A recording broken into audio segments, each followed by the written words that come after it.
Et nous voilà de retour dans la semaine des missiles. Dimanche dernier, c'était les généralités. Lundi, missile Fox One, semi-actif. Mardi, les missiles Fox 2, infrarouge.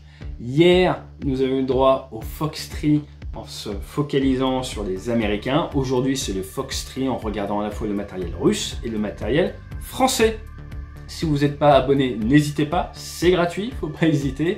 Si vous voulez me laisser un pouce en haut ou en bas si vous n'aimez pas mon contenu, n'hésitez pas également, ça permet à la chaîne de voir ce que YouTube appelle de l'engagement et ça me permet de gagner en visibilité. Et vous doutez bien, en bon chasseur, en bon ancien sportif de haut niveau, plus je gagne en visibilité pour la chaîne, mieux c'est, ça permet de la croissance, c'est comme partout, et ça me permet de rester motivé à passer des longues heures à vous faire toutes ces vidéos. Je travaille dur, là j'ai un calendrier jusqu'en novembre, j'essaie de prendre un maximum d'avance, parce que le mois de septembre va être bien rempli en termes de conférences, et derrière, et ben, ce serait bien que je reprenne un petit peu l'aviation, donc va falloir que je retourne dans mon Boeing un de ces jours, et pour ça, eh bien, j'essaie d'anticiper.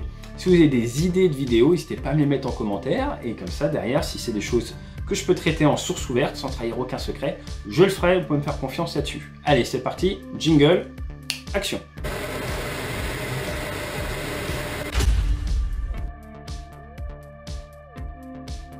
Le Fox 3 russe. On a vu les Fox One, il y a différents types de missiles. On va commencer par regarder l'A6 Akrid. Alors l'A6 c'est son petit nom, Akrid c'est son nom de code OTAN à chaque fois. Et l'A6 Akrid, on l'appelle également le R40, il était utilisé par le MiG-25. Donc le MiG-25 c'est la version rapide qui monte haut, gros intercepteur russe. Et il était couplé avec un missile qui devait aller loin, c'est pour des avions qui volent très fort, très vite. La doctrine soviétique, comme souvent, était de mettre en œuvre ce missile en faisant de la salve mixte, à la fois de missiles infrarouges et électromagnétiques. Pourquoi cette salve? Parce que les Russes, très pragmatiques, se sont dit, si je tire un missile infrarouge et que l'autre avion leurre, mon missile n'ira pas au but. Si par contre il leurre, eh bien, je tirerai les deux, l'IR n'ira pas au but, mais l'EM ira au but. Et s'il se défend avec des paillettes ou autre face à l'EM, eh ben, l'IR, lui, ira peut-être au but. Donc, il faisait ces salves mix. Pour la petite histoire, première perte américaine de la guerre du Golfe aérienne, c'est Scott Spencer, F-18C, première nuit de combat, il a été abattu dès la première nuit par justement ce A6 Akrid. Donc, il faut s'en méfier, c'est pas rien. En plus de ça, qu'est-ce qu'il y a eu? Il y a eu le fameux Amos. Le Amos, c'est le R33. Je vais passer un peu plus de temps sur celui-là parce qu'il est vraiment intéressant. Donc c'est le AA9 Amos qui lui était fabriqué pour aller sur le MiG-31. 490 kg et l'objectif c'était quoi? Tirer des SR-71, tirer des B1B lanceurs ou tirer des B-52. Donc c'est une sorte de Fox One initialement. Après, il fait un peu d'inertie et après, à la fin, il devient autonome. C'était un petit peu ça l'idée. Le radar du MiG-31 permettait d'en guider 4 en même temps, ce qui est quand même sympa. Et pour vous donner une petite idée en termes de date, là, on est dans les années 81, donc il a commencé son service dans les années 80.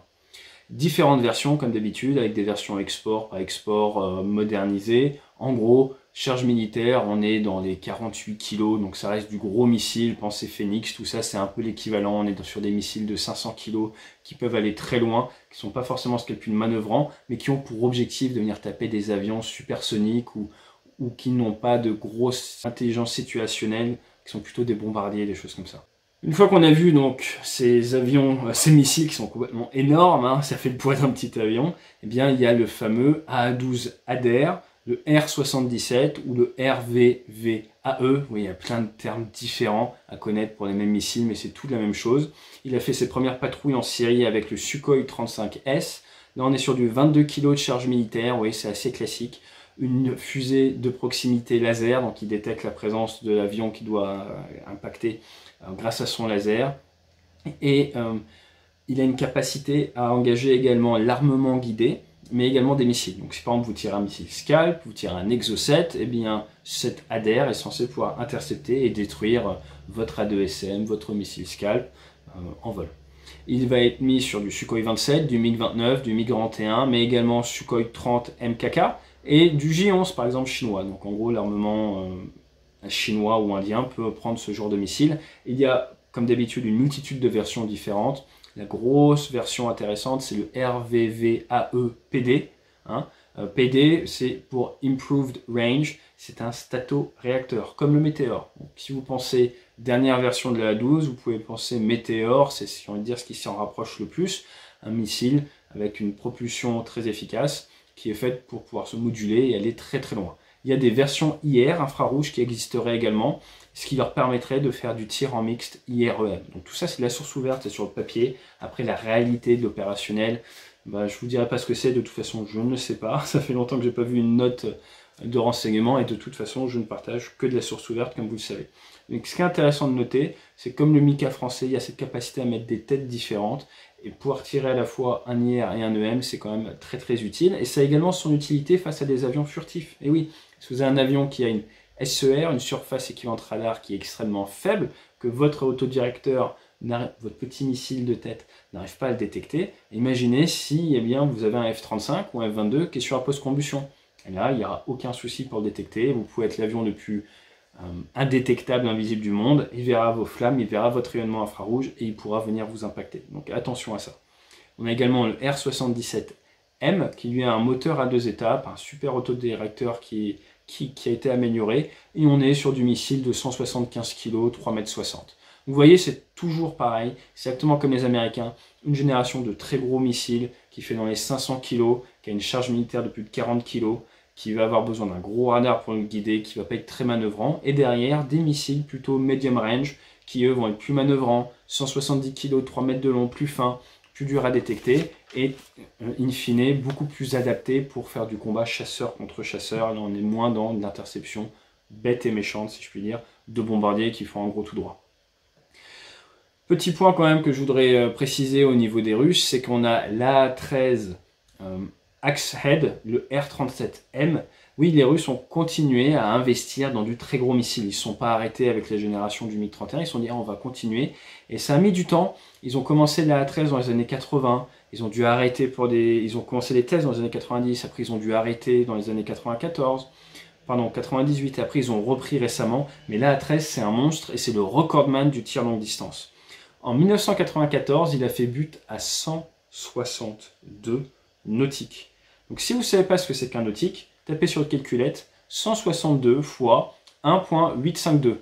1.852, c'est un nautique, c'est 1852 mètres. Donc faites 162 fois 1.8 et vous allez voir la distance en kilomètres. Maintenant réfléchissez et faites un petit calcul. La distance que peut parcourir l'avion pendant ce temps-là, c'est juste énorme, c'est énormément de contraintes. Mais ce qu'il faut savoir quand même, c'est que si vous attaquez un AWACS ou un tanker, ils ont tendance à tourner plus ou moins sur un hippodrome.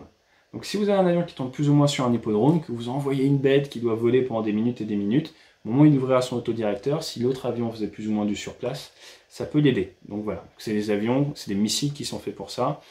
L'idée, c'est de pouvoir le mettre en œuvre depuis un MiG-31BM. Ils ont fini les tests opérationnels il y a moins de 2 ans. Et sur la version M, eh bien, il y a même un booster largable. Donc là, on est plus dans la navette spatiale que du missile. Et vous voyez, pour tirer à ces distances, c'est très intéressant de regarder un petit peu, voilà, c'est le développement technologique. Et en parallèle, il y a encore un autre missile, le Novator R-172, qui lui est clairement marketé comme un tueur d'AWACS, un tueur d'avion radar. Charge militaire de 50 kg, il fait 750 kg pour 6 mètres de long. Le truc, c'est un avion, quoi. Et donc lui, pareil, en développement, ça travaille pas mal aussi avec les Indiens. L'objectif, c'est de pouvoir détruire la HVU, la High Value Unit, de très très loin. Donc ça, voilà, ce sont des programmes en cours chez les Russes. Donc en résumé, on a vu qu'on a cette famille de très très gros missiles et la famille, sinon, des AA-12.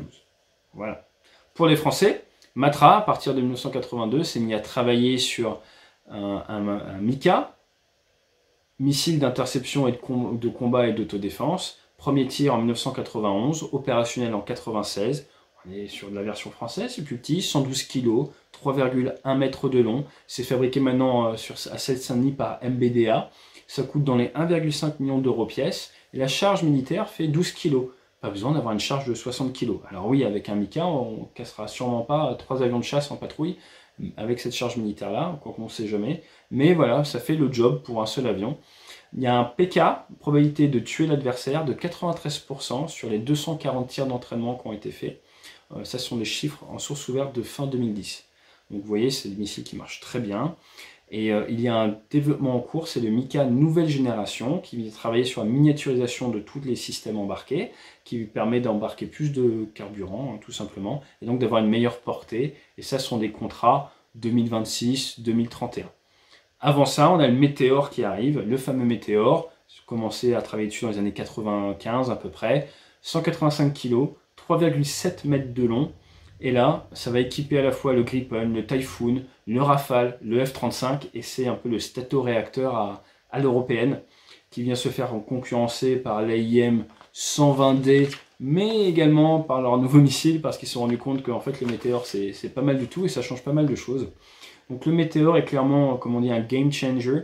Il vient travailler avec les nouvelles antennes radar. On parlait tout à l'heure de l'importance du radar. Avoir un super missile qui va loin, c'est bien. Si vous détectez rien, c'est nul.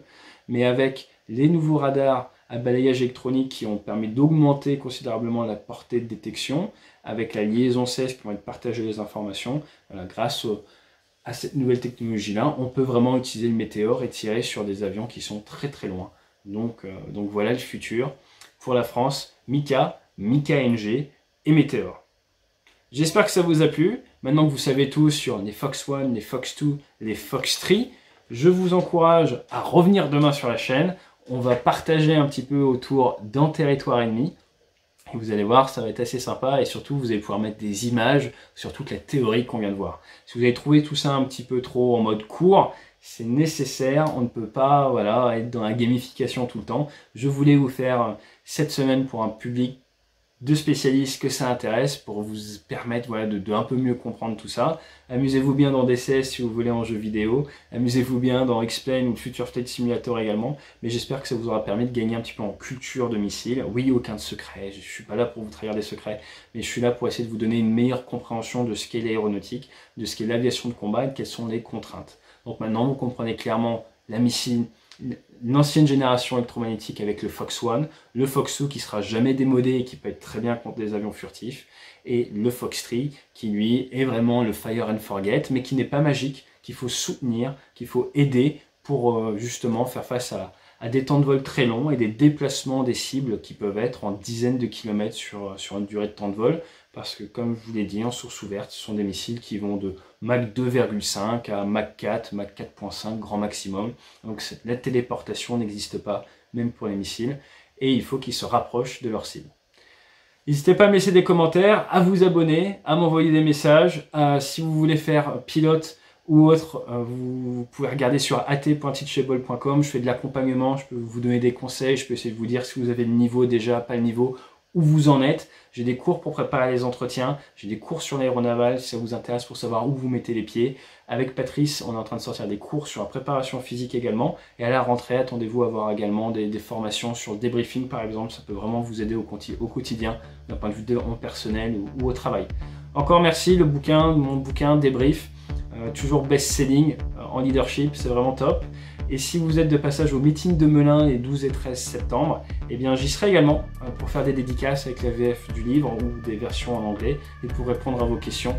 Donc à très bientôt, n'hésitez pas à regarder les liens dans les notes et stay safe.